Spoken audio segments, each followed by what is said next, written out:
I'm a doctor who never wanted kids, but my husband promised to be a stay-at-home dad, but changed his mind after our baby was born. So, we had a big fight. I 36 FA am a neurologist, and I absolutely love my patients and my job. I believe there is no greater honor in life than being able to help others. The road to my medical degree was not easy, and it was paved with many rejections. I was a troubled teen in high school, and I didn't get accepted into any colleges my senior year. I had to work my way up, starting with remedial classes at my local community college. When I finally got into medical school at 26, I was absolutely thrilled.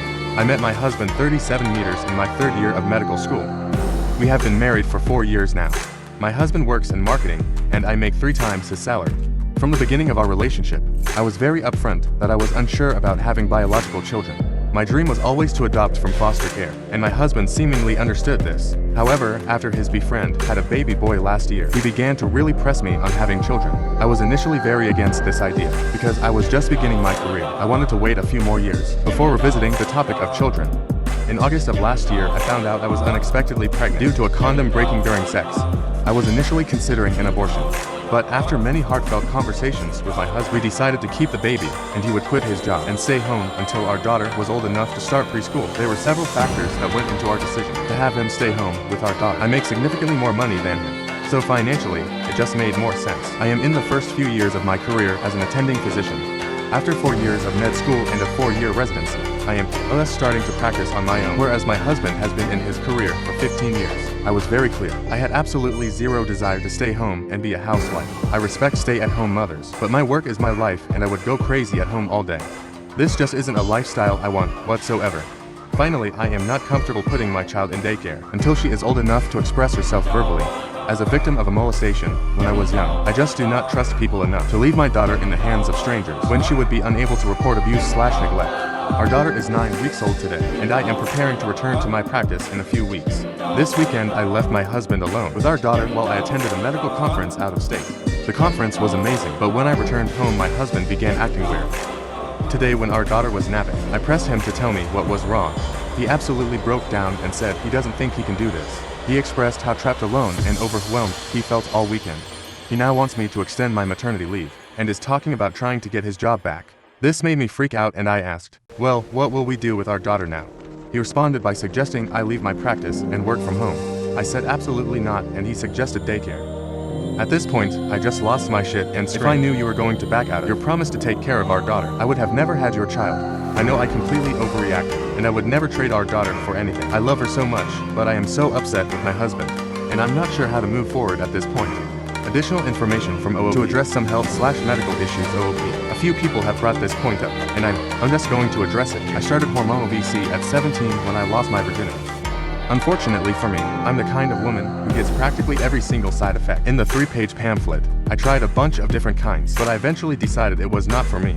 I got a copper IUD installed for a few years, but I ended up getting it removed early because it gave me severe cramping. I've been using strictly condoms for the past several years now, and I have never had a problem. Also, this may be TMI, but I never allow my husband to ejaculate into the condom while his penis is inside me.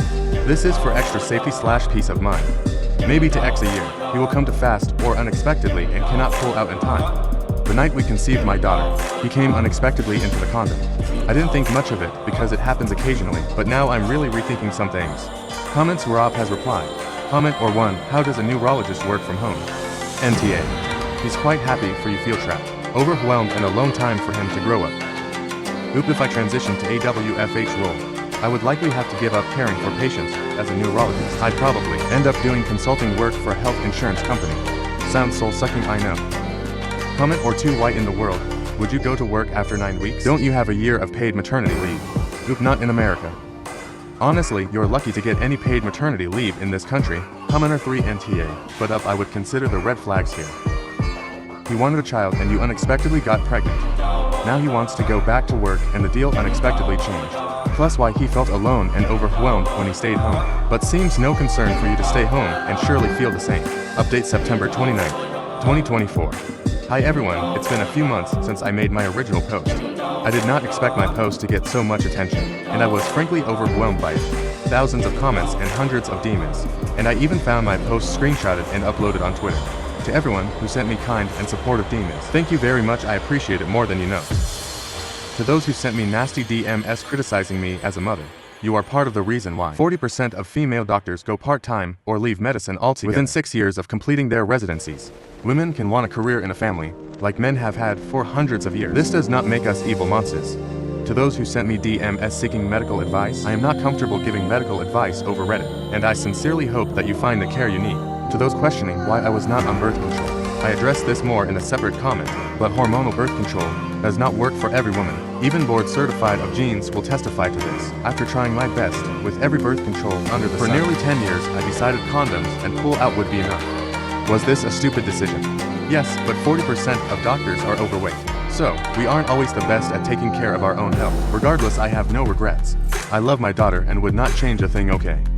Now for the actual update. A few days after I made my original post, I realized how awful what I said to my husband was. No matter how upset I was, I never should have used our daughter as leverage in an argument. Even if I had to quit my job tomorrow and become a single mom, I would still do it for her, because I love her more than anything and I would choose her every time.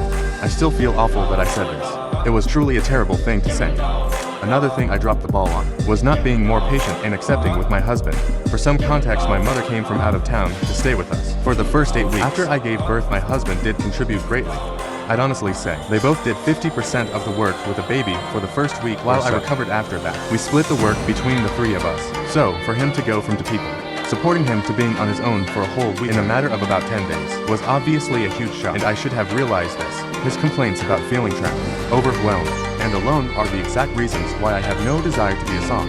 Yes, we had a deal, but I should have given him space to express his concerns openly without me flipping shit. I stayed at my sister's with our daughter for a few days. After the fight to give my husband some space, he would come to visit her every day during this period, but we agreed not to talk. Yet when I came home, I apologized to him for mishandling the situation. To my surprise, he actually apologized too. He told me that he never intended to back out of our agreement. He just became so overwhelmed that he was unsure he was capable of caring for our daughter properly. He apologized for giving up so fast and suggesting that I WFH. He told me that no matter what we decided to do, I should not leave my practice. At the end of his apologies, he said that he wanted to give being a stay-at-home dad another shot. We then had a very long conversation about how we would handle things. From there, he told me that caring for our daughter was not the overwhelming part. It was trying to keep up with the cooking and cleaning that was difficult, so we decided to hire a maid and buy one of those meal kit delivery services. He joined one of those new parent support groups to help reduce his isolation. 3 times a week, my sister-in-law has agreed to come over to babysit for a few hours so he can go to the gym or have some me time. I also told him that if at any point he feels like he can't be a side anymore, to please tell me. I made it very clear that while I would be slightly disappointed, I would be much more disappointed knowing that he was burned out and upset while caring for our daughter. Since this, we've also taken steps to strengthen our marriage, going on date nights once a week. I don't yet feel comfortable leaving our daughter with anyone besides family, so most of these date nights include long walks while pushing her in the stroller or Netflix and take out on the couch. But hey, it's been working. Addressing the whole poking holes in the condom thing.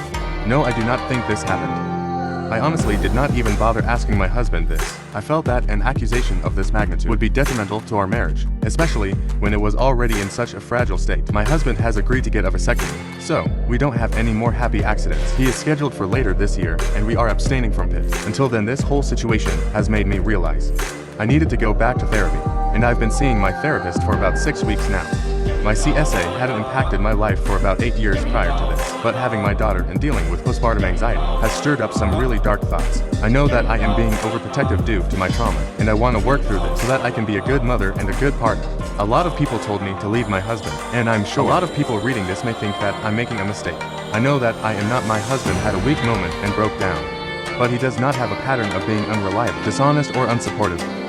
He supported me through my final 2 years of med school and throughout my residency. Please try to remember that my post highlighted the worst moment in our relationship. It did not show the 8 wonderful years we have had together. Comments. Rob has replied.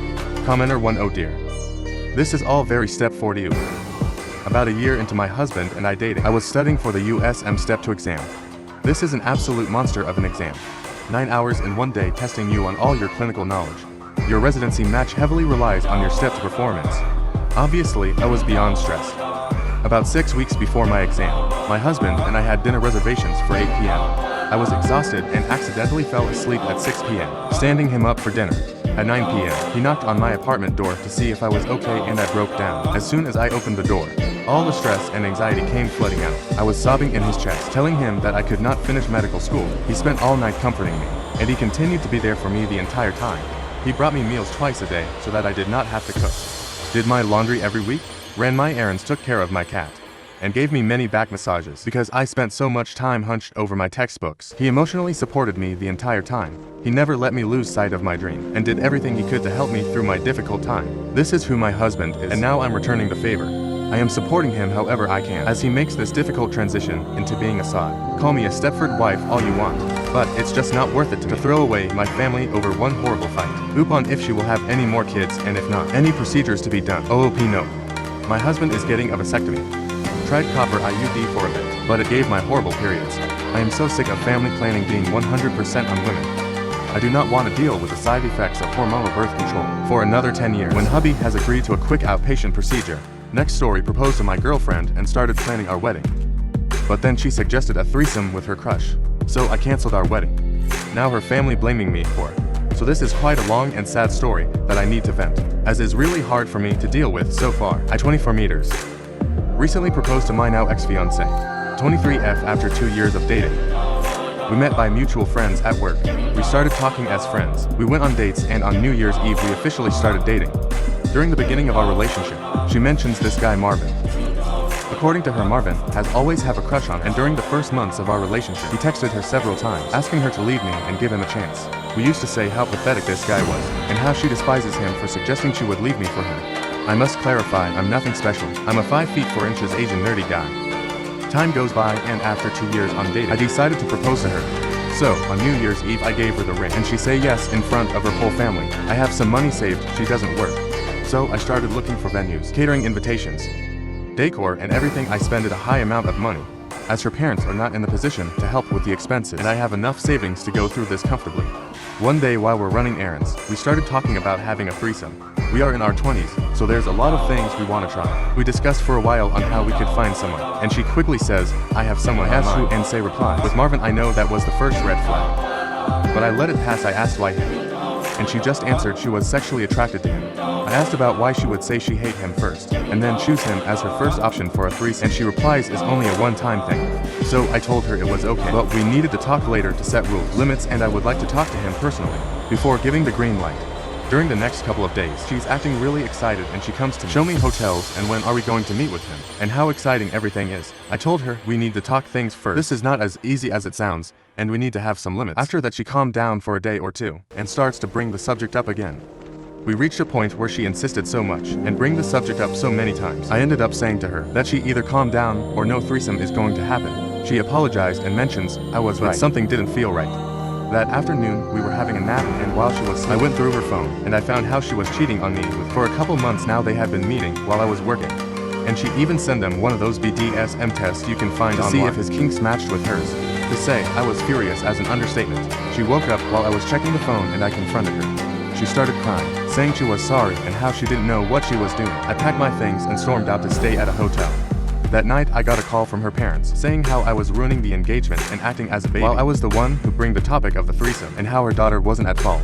I hung up without saying anything and canceled everything I had for the wedding.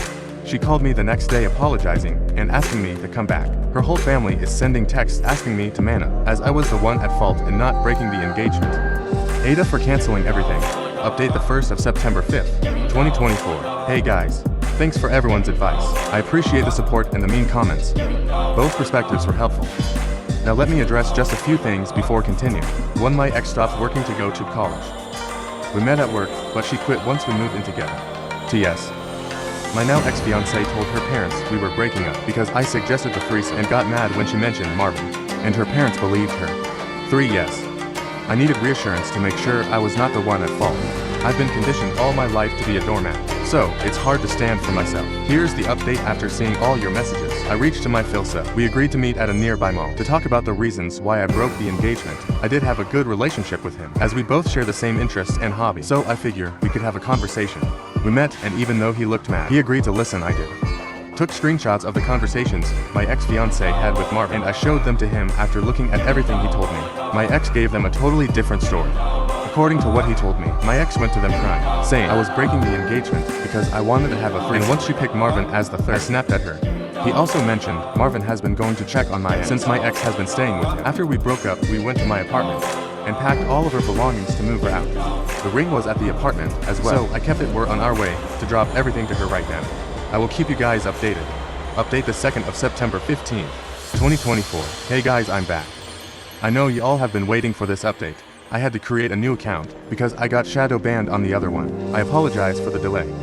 So after picking my ex's belongings, me and my Phil drove to his house. The ride there was awkward to say the least. When we get there, we walked in and we saw Mil, my ex, and guess who else exactly? Fucking Marvin. They were all at the living room. My ex looked like she had been crying for a while. Marvin was hugging her, and Mil was seated next to her with a box of tissues. My Mil saw me enter and started to ask Phil what I was doing there. He responded, "We all need to talk about the situation," and he came to clarify some things. We all sat down and Marvin was about to leave the room when Phil said, "No, please stay. You're part of this too." Marvin sat down, but you could see he was not holding well. His right leg was bouncing, and he tried his best not to make eye contact with me or my ex. Phil started saying that I accepted to continue with the engagement, which made Mil and my ex smile. However, I had one condition. Marvin must show him his WhatsApp conversation with my ex to him. At that moment, I was shocked. I was about to argue, however, I understood something. Most likely, my ex had deleted the convo with Marvin, but there was a chance Marvin didn't. Marvin tried to protest, but my Phil insisted and asked him to do this for her daughter. My ex and Marvin glanced at each other and my Mil was quiet, looking at Phil. Finally, after that, Marvin stood up and left without saying anything else. My ex started crying again and my Phil told her to shut up. He said I had shown him screenshots of their conversations and he was disappointed to raise a cheating slut. Mil was in disbelief, so I showed her the screenshots too. They both screamed at her. How could she do something like that on top of lying to their faces? At the end, my Phil went to unload her belongings in the driveway and told her to look for some other place to stay as she wasn't welcome there anymore. Phil apologized to me and told me he would like to keep in touch to make sure I was okay. I came back home after all of that happened feeling empty and GL. I think it was the adrenaline wearing off. I got one call of my ex, but I didn't answer. I blocked the number and spoke with security at my building to trespass. If she comes by, I posted on FB and Instagram about what happened and made sure to post the screenshots of the conversation to make sure she cannot twist the situation with friends and family. I will get most of my money after canceling the venue, catering and other stuff, so I'm planning to move to another state. I got some STD tests done and I'm clean, and I'll be selling the ring to get my money back.